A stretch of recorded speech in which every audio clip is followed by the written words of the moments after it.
Assalamualaikum, ketemu lagi dengan Pak Zaki. Kita hari ini masuk kembali pelajaran Bahasa Indonesia. Sekarang kita masuknya subtema 2 ya. Masih tentang cerita dalam buku sastra. Inti cerita dalam buku sastra. Dalam sebuah cerita kita dapat mengetahui ada tokoh cerita, peristiwa, inti cerita. Inti cerita dalam buku sastra dapat diketahui jika kita membacanya dengan cermat dan juga fokus serta konsentrasi. Menentukan pesan moral dari suatu cerita. Cara mengetahui pesan moral yang tersirat dalam suatu cerita: satu, membaca cerita dengan cermat. Dua, mencari peristiwa dan kalimat yang mengandung saran, nasihat, pesan atau anjuran. Tiga, membuat kalimat kesimpulan dari peristiwa atau kalimat yang mengandung saran, nasihat, pesan atau anjuran dengan bahasa sendiri. Paham ya sampai di sini? Ini termasuk KD 3.5 dan keterampilannya 4.5, muatan bahasa Indonesia. Selanjutnya, menyampaikan pendapat tentang suatu cerita. Hal-hal yang perlu diperhatikan saat menyampaikan pendapat. Satu, memahami tema cerita. Jadi sebelum masuk ke inti cerita, kalian pahami dulu tema ceritanya. Dua, menuliskan pendapat dengan bahasa yang singkat dan jelas. Setelah membaca, pasti kalian akan memberikan pendapat cerita tersebut. Kemudian, memberikan pendapat pribadi tentang pesan moral dari suatu cerita. Pesan moral adalah merupakan pelajaran berharga dalam sebuah cerita yang dapat kita jadikan pelajaran dalam kehidupan sehari-hari. Contoh, bacalah penggalan cerita mengenai Pak Kadir. Pak Kadir hidup bahagia bersama keluarganya. Mata pencaharian Pak Kadir adalah bertani. Ia memiliki sebidang sawah yang tidak terlalu luas. Namun, berkat kerja kerasnya, hasil sawah tersebut dapat menghidupi keluarganya.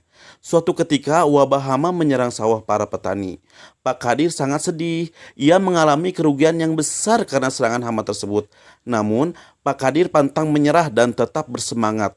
Ia pun mengajak para petani di desanya untuk bergotong royong memberantas hama yang menyerang sawah-sawah mereka. Akhirnya, mereka berhasil mengalami kesulitan yang dihadapi.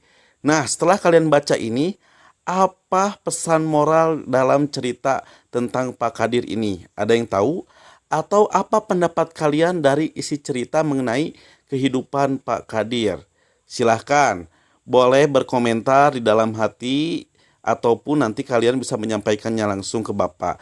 Dari cerita tersebut didapatkan bahwa tokohnya adalah Pak Kadir dan para petani lainnya. Peristiwa terjadi serangan wabah hama di sawah para petani.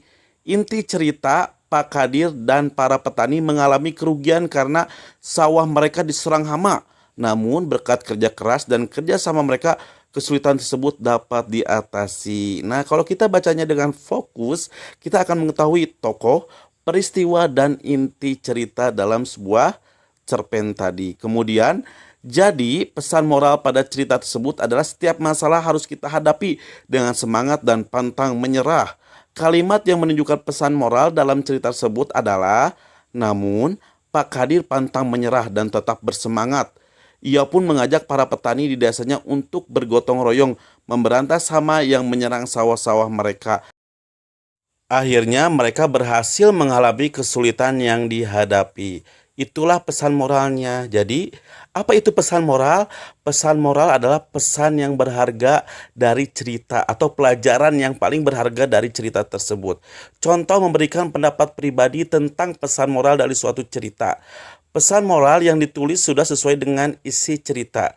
Menurut saya, teks cerita tersebut mengandung pesan agar menjadi orang yang tidak mudah menyerah dalam menghadapi masalah yang terjadi atau orang yang pantang menyerah ya. Jadi, anak-anak sekali lagi, apa itu pesan moral? Pesan moral itu adalah pelajaran berharga yang ada pada suatu cerita. Sekarang, tugas kalian apa hayo? Yaitu sekarang baca kembali cerita pendek.